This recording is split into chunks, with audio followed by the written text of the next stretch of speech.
Hello everybody, we're kicking off a new episode on the Lamborghini Aventador. Now before we head to the garage, we've decided to visit a rather interesting spot, a kiosk where they sell Lamborghinis. It does look like a kiosk, right? Hopefully they don't give us a hard time for filming. So we've come here for some inspiration, to have a look at a real version of the car that we're trying to make, shall we? Yeah, let's go. I'm sorry, you can't film inside the dealership. Can we take some photos? Sure, but just the cars. We're gonna take some pictures then. No problem.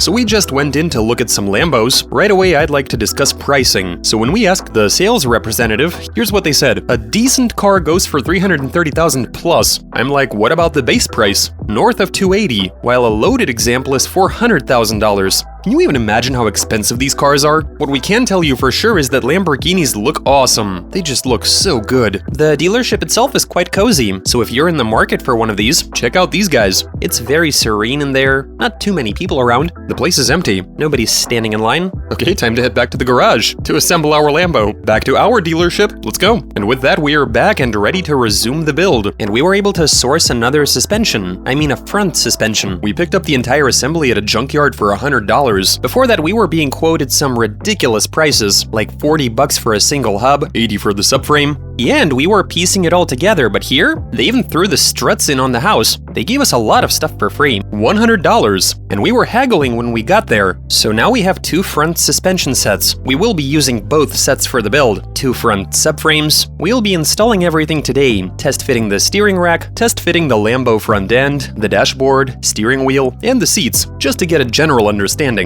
so that next time we can start working on the rear end basic structure.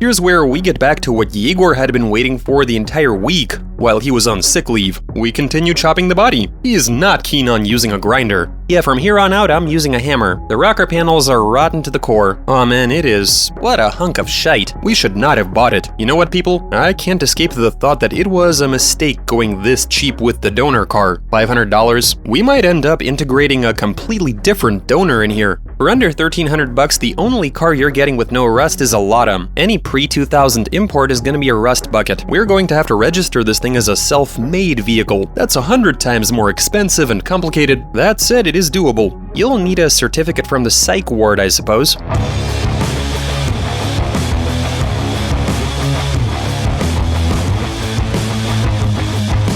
Oh no, really? Will you look at that? It looks like we discovered a new vector in automotive archaeology. 4 square tubes stacked on top of each other and welded together. I can't even imagine why anybody would do that. It's like they were trying to smuggle these inside the rocker panel. Then if you look here, we've got 6 or 7 layers of sheet metal, which have rusted through. I have a feeling we'll have to look for a new donor car. This is just too much. We'll try using it as the foundation, but we very well might have to buy a different donor car.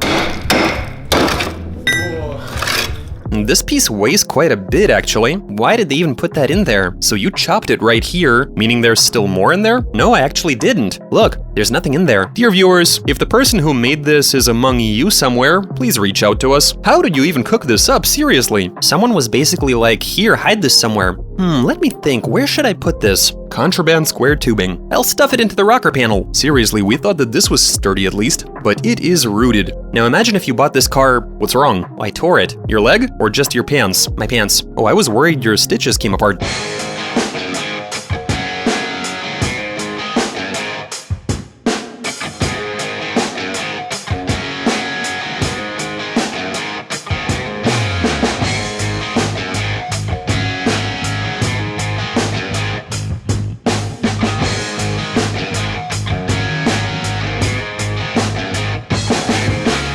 What did the seller say? The rocker panels have been re-welded. They're made of paper, stuck together with wood glue. This is metal dust I'm dispersing.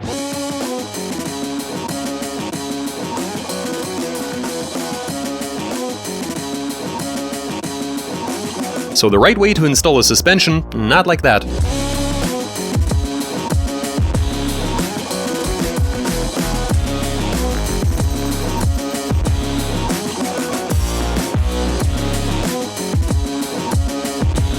We were putting it on the wrong way. We placed it as if we were trying to fit it to the rear.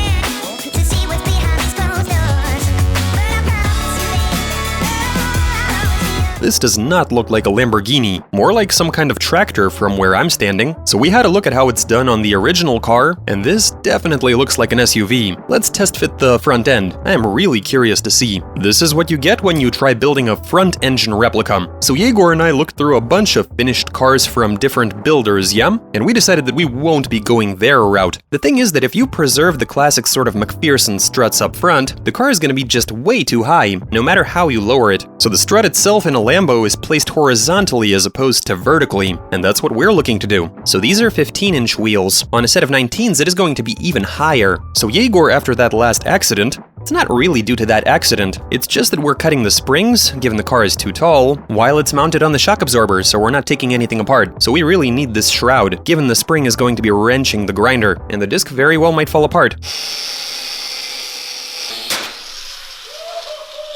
You can clearly see how that affects the disc, but we were prepared, therefore we had the situation under control.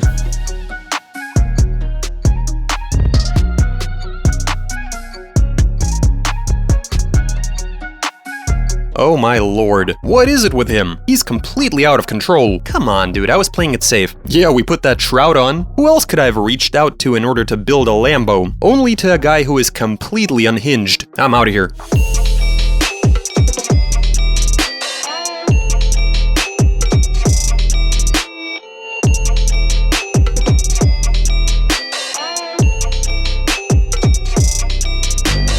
Oh, this is terrible. This blows so hard. I recall us discussing opening... Oh, look at where the VIN is located. This is where the dashboard will be at. Exactly how heinous is this? Like 100%? We've run into a problem. You see, the strut towers are right underneath the windshield. This is where the dash is meant to begin. Have you ever seen those Lamborghini desks? Yes, I have. Well, that's what we've got here. We saw in advance that the strut towers and the windshield might get in each other's way. That wasn't a surprise. But the VIN moving back to where the passenger is at, the brake fluid reservoir is also right beneath the screen. Right now the wheels are placed precisely in the middle of the wheel arches, which is a first for us. The way I see it, they are totally inappropriate. And even then the wheels are essentially right on the edge. If we were to throw on some 19s instead of 15 or 16-inch, we'd definitely get some rubbing. I guess we'll have to trim the mudguard for them to fit. My worst fears are coming true. The fact that none of this is working. So the firewall in a Lambo is located right at the edge of the front wheels, right? And the floor. But the floor isn't the problem. Everything else, like the strut towers. So we just hacked the springs to the point where we don't have any. This is how tall the spring would have been. That's 4 inches. The shock absorber is almost fully compressed. What can I say? This is very disappointing. I don't get it. We have the Lamborghini Blueprints. We literally have the actual blueprints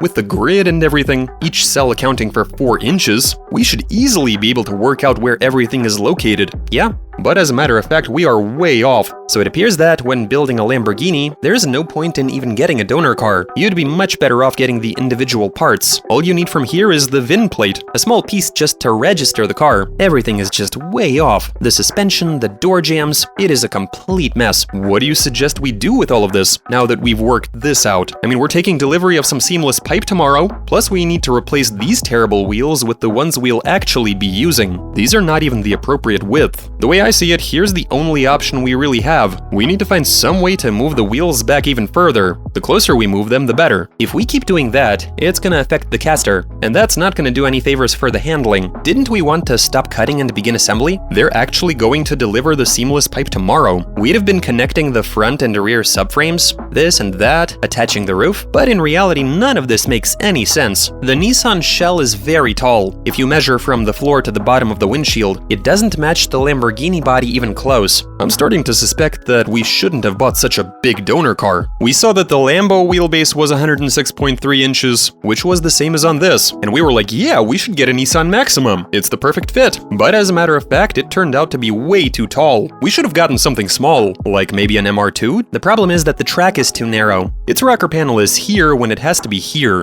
We would have cannibalized the shell anyway, or it just would have been really ugly, like you open the door and see one rocker panel, then another rocker panel far away from the first one. Or you can buy something homemade that's actually registered, where the papers literally read make, model, homemade, VIN not applicable, chassis, frame number. Those cars are out there. I'm telling you guys, they do exist. Now that would allow us to build something from scratch. We'd have an ID such as NRH357 or thereabouts, 41 Roos. That's the only way. This path leads nowhere. If we decide to completely reconfigure all of this, that might land us in trouble. For now, we still have a complete front end of a car. It has the strut towers, the VIN plate and everything. It's all there. Let's remember how we expected this to play out. Like, we have a complete car. If we need to, we pop the hood and we're like, it's a Nissan. Let's go open the hood. Let me just make it so it looks more realistic. Go ahead, you can pop the hood. Okay, so we've opened the hood, and we see an abyss. A hole. There is literally nothing in this area. The Nissan bits weren't long enough to stretch out to here. We shouldn't have bought a car with such a huge engine. The way everything is packaged is such that there's a ton of room. No, it's alright.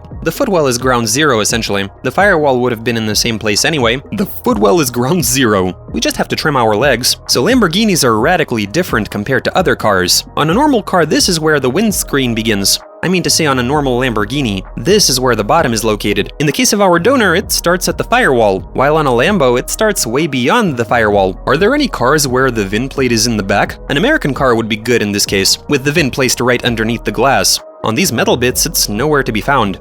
So it's already dark outside, we haven't had any food, and none of this is working. At the end of this episode, we're left shrugging, not knowing what to even do. You know, it turns out that kit cars, as I've learned after chatting with people who build them, turns out that they're the pinnacle of car modification. It's literally the hardest thing you can do. Everything else, exhaust systems, installing a turbo kit, welding up unique pipes, literally anything you can imagine, beefing up a gearbox, all of that is local and specific. You're modifying an existing car. But here you're building one from scratch, so building a kit car is the single hardest thing that you can take on. I'd also divide kit cars into two categories. Some people use as much from the donor as possible, leaving the car front engine. In some cases, even the roof remains the same. All you're doing is creating an appearance. This is turning out so hideous. We really screwed up with the VIN. It's a swine, not so much a VIN. It's quite a predicament. Right, it is time to wrap this one up. We'll come back here tomorrow and continue working on the Lamborghini. Maybe we'll find something on the internet and figure out a solution, seek advice from someone. This is far out. Goodbye, folks.